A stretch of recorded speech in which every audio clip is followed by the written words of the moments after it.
So we've made our mRNA, we've processed our mRNA, it's finally time for us to perform translation. So this in the central dogma is where we translate the message in RNA to a message in amino acid, which is going to give us our polypeptide or our protein. And just like in transcription, translation is going to have 3 stages: initiation, elongation, and termination. They're very, very different from what we saw in transcription. So let's start with the first part of this process, initiation. And it's worth mentioning that in most of these instances, we're going to have some kind of protein factor that is going to be named after the process that's going to facilitate things. In the case of initiation, it's called an initiation or initiator factor. So what we're going to need to initiate translation at the very beginning are 3 things. We're going to need our mature mRNA in the cytoplasm. We're going to need a tRNA called an initiator tRNA. This tRNA has to have 2 things. It has to have a methionine attached to it, and it has to have the anticodon for our start codon. So this initiator tRNA is going to bind to the start codon on our piece of mRNA, and it's going to have that methionine attached to it. Now, in addition to these 2 things, so our tRNA, our transfer RNA, and our messenger RNA, the small subunit of the ribosome is going to bind to the 5' end. This is where that 5' cap comes into play. And it's going to start to move along this transcript until it gets to right here. So once the small ribosomal subunit gets to this point where the tRNA has bound to the mRNA, it's going to stop, and we're going to use an initiation factor along with energy in the form of GTP to recruit the large ribosomal subunit. And so finally, once we get to where we have initiated translation, we're going to see this structure.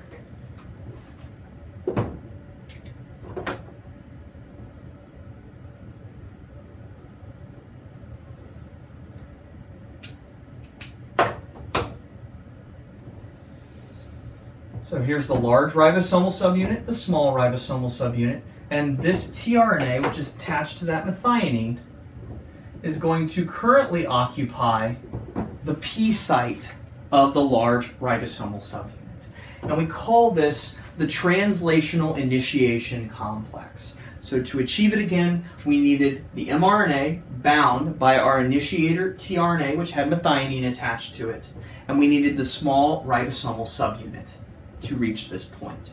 Once we got there, we used an initiation factor and energy to then recruit the large ribosomal subunit, and we now have successfully initiated translation. So this is initiation of translation.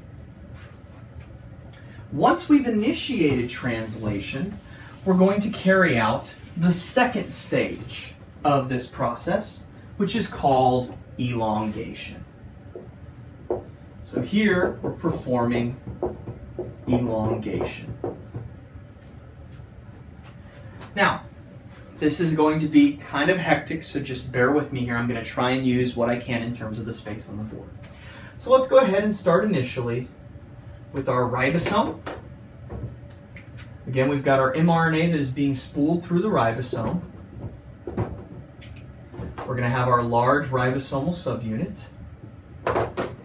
And then we're going to have a tRNA currently occupying the P site.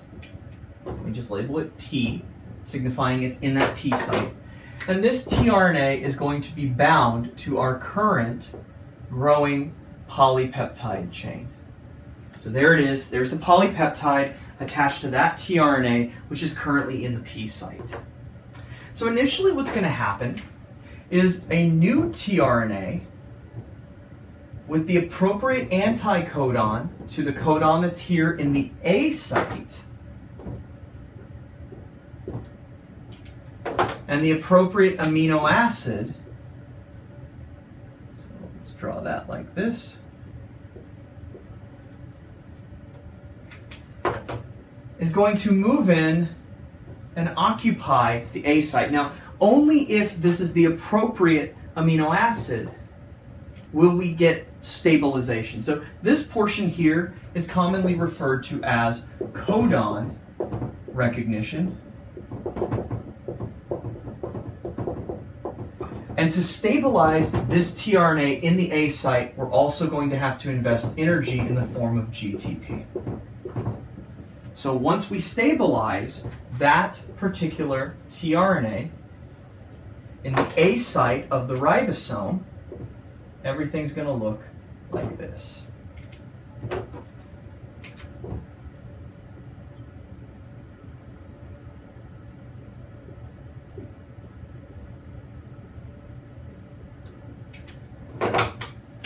So again, I still have this tRNA here that's attached to the polypeptide chain in the P site.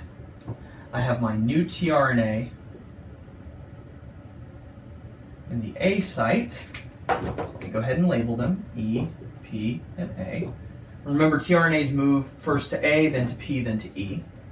And then what we're going to see happen is we're going to see this tRNA transfer that polypeptide chain to the tRNA that's currently in the A site. So this is peptide bond formation. And that is going to look like this.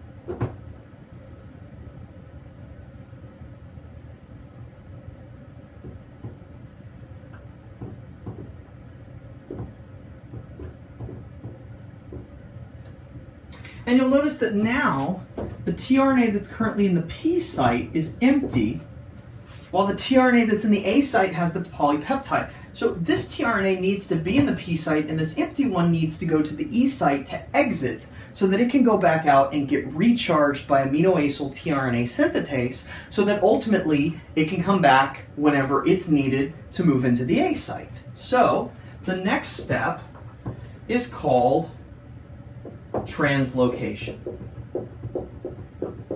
This is where we're going to see the ribosome pull the mRNA through it, and these tRNAs are going to shift into the next adjacent site. This one will move to the E site, this one will move to the P site.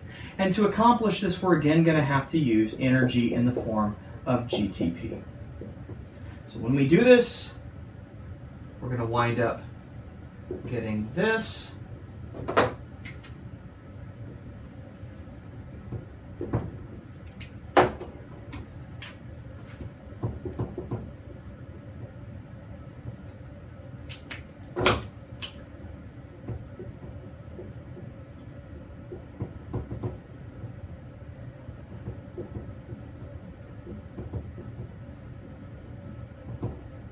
Where this tRNA is now in the P site, the A site is again available, and then the other tRNA moves to the E site and then ultimately leaves back into the cytoplasm so that it may then go back out and get recharged. And so we will repeat this process as long as whatever codon is in the A site is not a stop codon. So we will endlessly repeat this entire process again and again and again until we finally reach a stop codon. And so what I'd like to talk to you about now is the final stage of translation.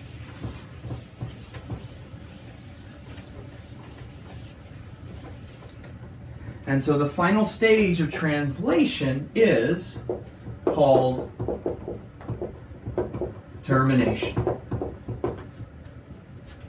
So with termination, what we're going to see is we're again going to have our ribosome fully assembled. We're going to have the mRNA being spooled through. And we are going to have tRNA here in the P site that's currently attached to the growing polypeptide chain. So let me just go ahead and draw a couple of different shapes here. There's our growing polypeptide chain. Okay. And then right here in the A site, we're going to get to one of the three stop codons, UAA, UAG, or UGA. Instead of a tRNA coming in here, a special molecule called a release factor is going to come in to the A site. And instead of adding an amino acid to this polypeptide chain, that release factor is going to add water. This water is going to break or hydrolyze this bond.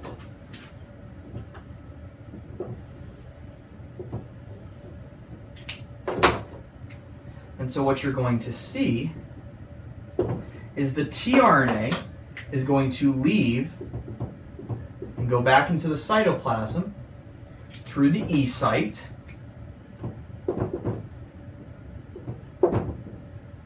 So it's going to leave. The polypeptide is going to be released.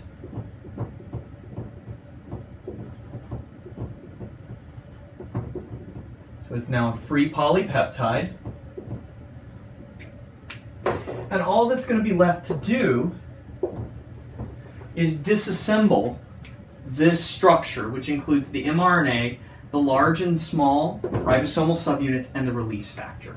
And so to do that, we're going to have to use energy again. And that's ultimately going to result in the release and disbursement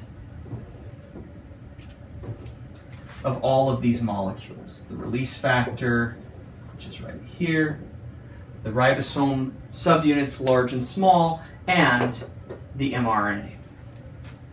And so this is the termination of translation. Again, we reach a stop codon and we bring in a release factor that breaks this bond, releasing both the peptide and the tRNA, so that the tRNA may go back and get charged again by aminoacyl tRNA synthetase, and then we utilize energy to break up this larger complex. So that is translation.